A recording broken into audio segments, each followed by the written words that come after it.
Okay, so we are going to continue with our lesson on the motivation theory, but we already started this one last time, so I hope that somehow you already made your assignment on this sweet spot. If you have questions after this, you can just ask me. And of course, the personal priority, which is also part of your assignment. Then you have a new learning objective for now because we cannot discuss the motivation theories anymore. So this one is your go. After this activity, you're going to create your career plan and of course your own sample resume. So I will give you a sample of a resume, my own resume, after the lesson. The second one is to examine the motivation priorities according to the application of your motivational theory.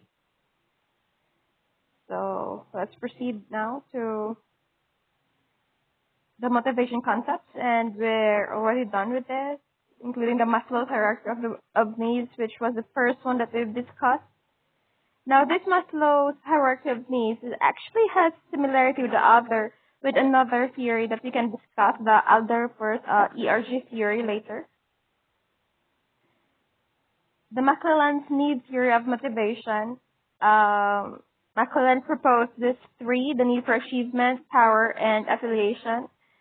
So the need for achievement would include your goals, the awards that you get, but as I've said, it's not only about the tangible things. It can also be the intangible things, like how have you achieved your personal attributes so far? Have you been more determined, more resilient than ever? Are you now goal oriented compared before? Can you focus on your task better? So that's need for achievement. So not only on the tangible things or the rewards, but also the inside inclination upon yourself. And the second one is we have the need for power. So the example for the need for power, well, we can see it in society that there are those who would really want to have democracy at their hands. And that would be okay because you can have your own power according to the level of your sphere of influence. So, for example, you can have power in using your social media account. For the students or for the learners in the elementary level, they can have power by giving them responsibilities. And the third one is the need for affiliation or the need for belongingness, and everybody would want to belong to something, to a group. Even there are those persons who would go for gangs or other affiliations, such as in the university, we have fraternities and other orgs, Rotary clubs, because everybody would want to be involved in a certain group as with the same interest and would want to be in or part of the trend. So that's why McClelland emphasized on the need for affiliation. So having intimate relationships. And inside the classroom of an elementary level, then you would want to give a conducive environment that it would be free of bullying, like whether physical or emotional, that they can get along well with the classmates, and that's what we need to ensure as a teacher, that they would have to feel comfortable, because we don't want the pupils to see the classroom as something frightening or would end up having a negative experience in the classroom and then eventually quit schooling or dropping out of class. And that's just about McClelland's need theory. Then we have this self-determination theory. So this one is a psychological, meeting psychological needs. We have three: the autonomy, competence, and of course, relatedness. So this self-determination theory, from the term self-determination, that you are able to gain extrinsic and intrinsic rewards depending on the circumstances that you can undergo, such as your interest or your how you are able to pursue those goals, your intrinsic or your personal attributes, and we have the definition of each. Sorry for this, I forgot to include. So this would be autonomy, competence, and relatedness. So autonomy is when it's somewhat the same with the other theory, that the need for affiliation, that's for autonomy, or the need to relate to an individual desire. The second one is competence, of course, that you have the right efficacy, you have the right desire in order to achieve your result, that you're competent enough, that you have the skills needed, and of course, the need for relatedness, or to feel connected or affiliated with others. So that's for the self. If you can be able to achieve this three, that means you have already achieved self-determination. So we have here an example of a controlled motivation and then an autonomous motivation. So we would want, whenever we do have dreams, we would want to achieve on this level of autonomy. That even though we're alone in it, then we can have that intrinsic motivation. For example, for the pleasure that I experience in broadening my knowledge. So you'd want to graduate, or you would want to graduate in this university mainly because after that you'll have all the philosophy needed for you as a lifelong learning. So despite the setbacks that you or the challenges that you encounter in the university, you continue to push through because you're not just waiting for the reward, but rather that the philosophy or engaging in knowledge can make you determined to go for lifelong learning. Next, we have the goal-setting theory. This one is proposed by Edwin Locke. So we have three factors here. Goal commitment. The goal commitment is your goal-setting plan, and then the tasks required in those. So what are those tasks? Probably what are you going to do upon achieving that goal? And then, of course, the national culture can also be the reason for having the goal setting. Let's say if the country is looking forward for more scientists, then that will become the national culture, engaging more on scientific facts. So the tendency is the learners would get to acquire as much or set goals that will be related to science.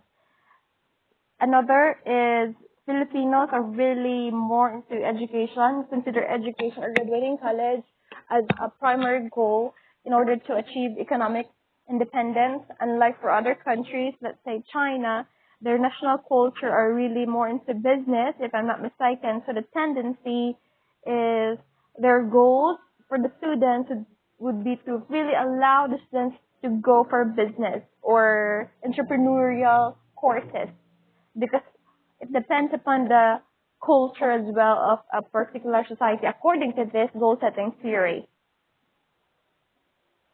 And we have here the 5 principles of goal setting: the clarity, challenge, commitment, the feedback, and the task complexity. So all of this actually really matters in the goal setting. So that you need to have specific goals, and of course there will be challenges along the way in reaching for that goal, and you really have to be committed. And of course the feedback, whether are you still gonna push through with this goal or not, or do you really have what it takes? So you have to monitor your progress from time to time. If are you really going straight to that particular goal? And of course, the task complexity. Can you really do it? Do you have enough skills to go for this goal? So those are the questions that you need to have for this. And this 4 here is actually the same. The components along with this one is just the same.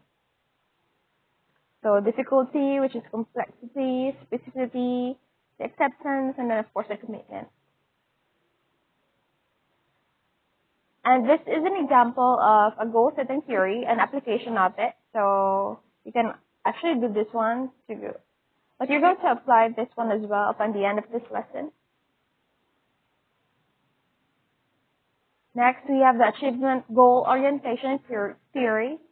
So we have here the factors that is involved. So approaching success and avoiding failure. So you can have any approach that you want. You can have the mastery approach. For example, in my study, I prefer challenging tasks that I can learn a lot from. So I actually have this one as my approach when studying for my PhD because I prefer the challenge for me to achieve mastery. For others, so I'm more into the intrapersonal. Then another would be the mastery avoidance, or for example, I prefer to avoid situations in my study when I might perform poorly. For some, this would be their approach to avoid failure. And then we have another, under approaching success, we have performance approach.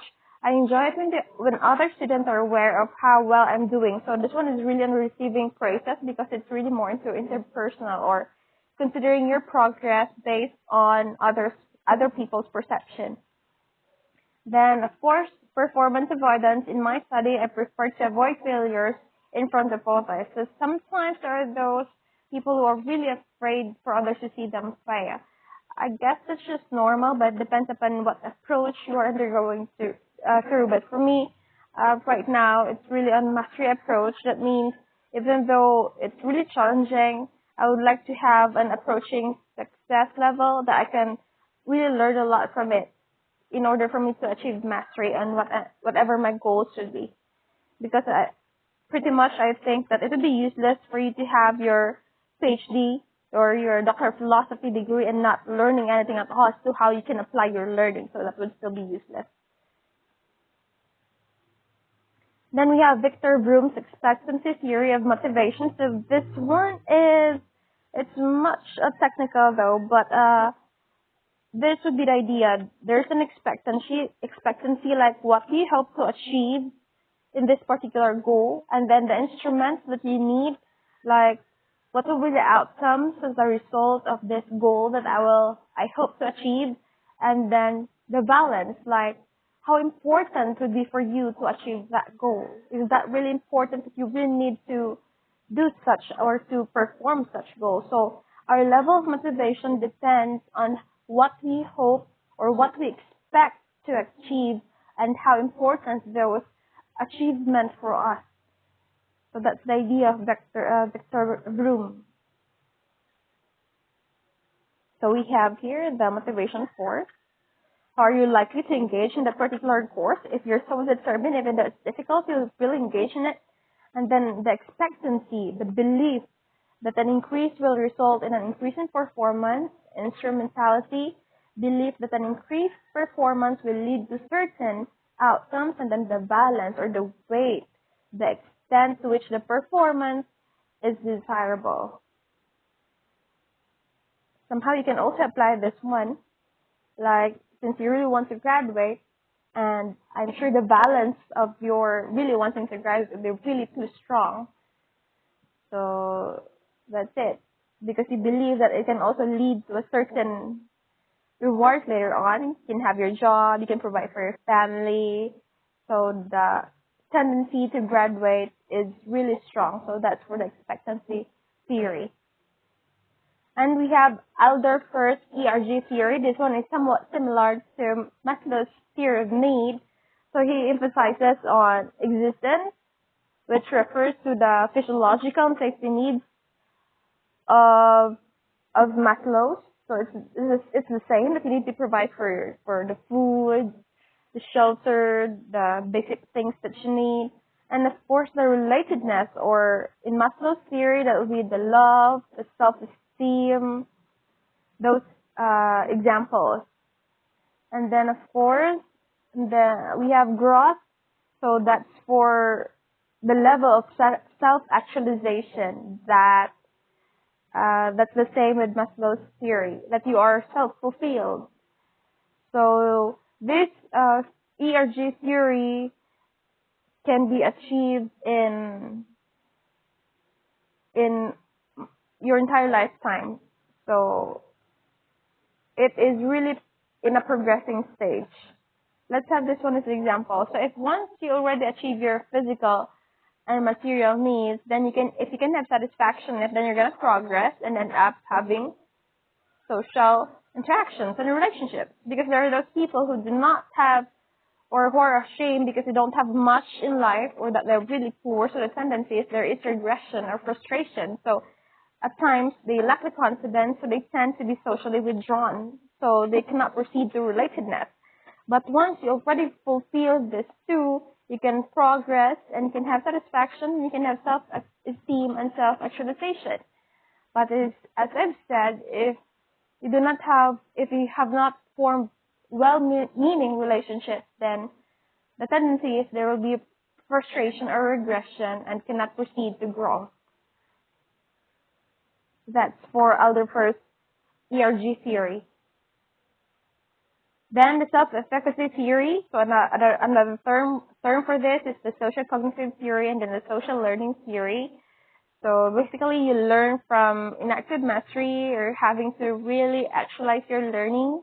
Then vicarious modeling, that means exposing a lot or engaging actively in a certain experience. And then verbal persuasion. So the best way is to really say to yourself, I can really do this one. I can conquer whatever I need to conquer. And of course, arousal, that means having a strong desire to really achieve your goal. So this theory is, you need to have an inspiration for you to achieve your dreams.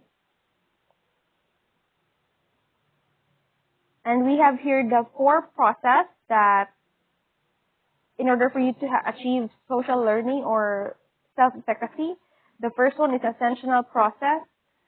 For example, allowing your students to get ready in class because they're going to demonstrate how to use a microscope, and then retention process, asking them if have they already learned from it, have they retained already the lesson, can they now produce it according to the level of mastery, can they now use the microscope.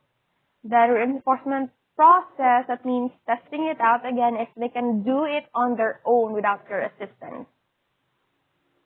So that's just about it.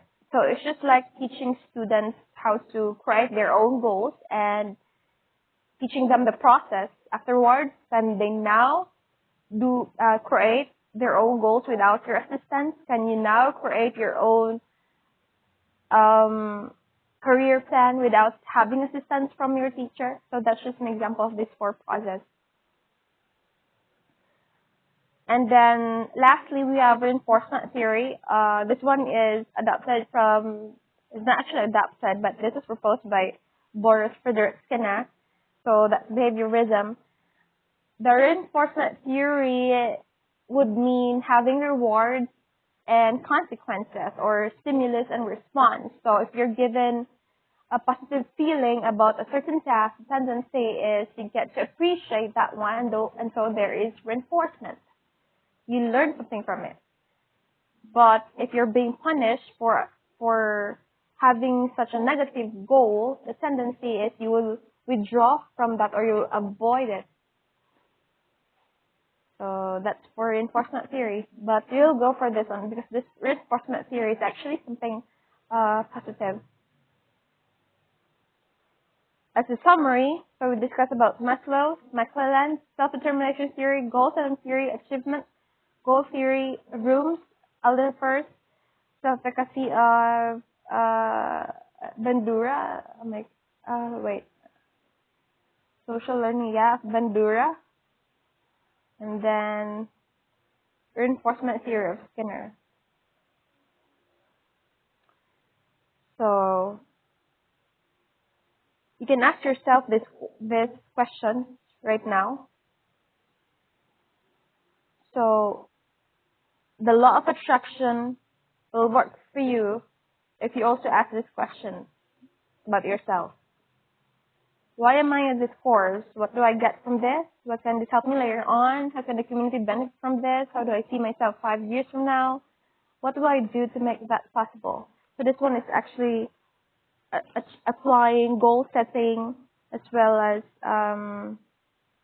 a bit of ERG, a bit of the expectancy theory of Bloom. And then we have here the factors and strategies of motivation. So all of this will need to be suffice for students to achieve motivation. Then you can just read this one along so that you'll be guided as well. These are strategies for how to make pupils achieve motivation. Now the implication of this theory, which is very important, is the elementary learners, as teachers, you really need to give them their dreams and make them establish it. As early as possible, they need to learn what they want to be in the future.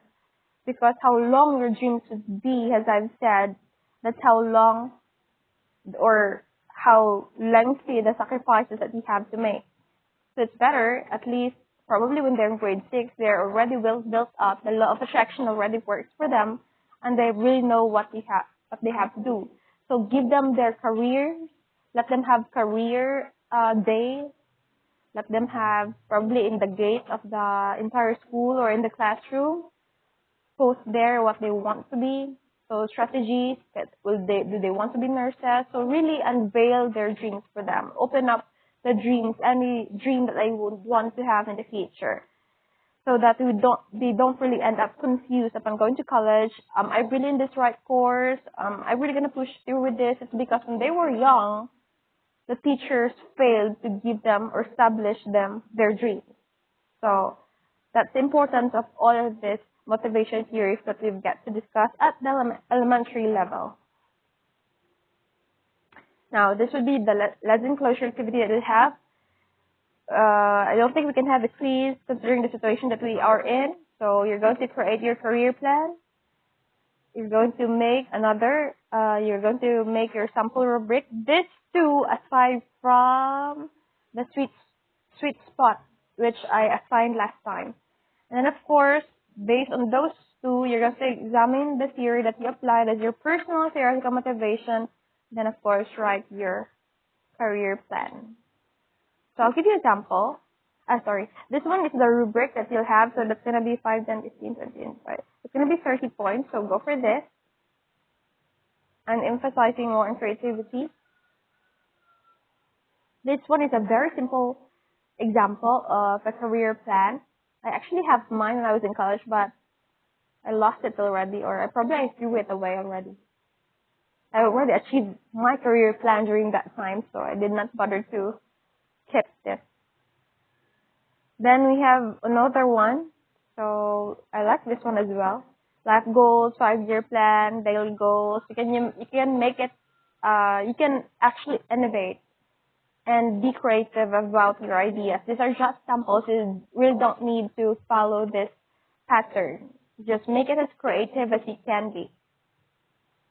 Then of course, we have here another example which I like because it's really specific.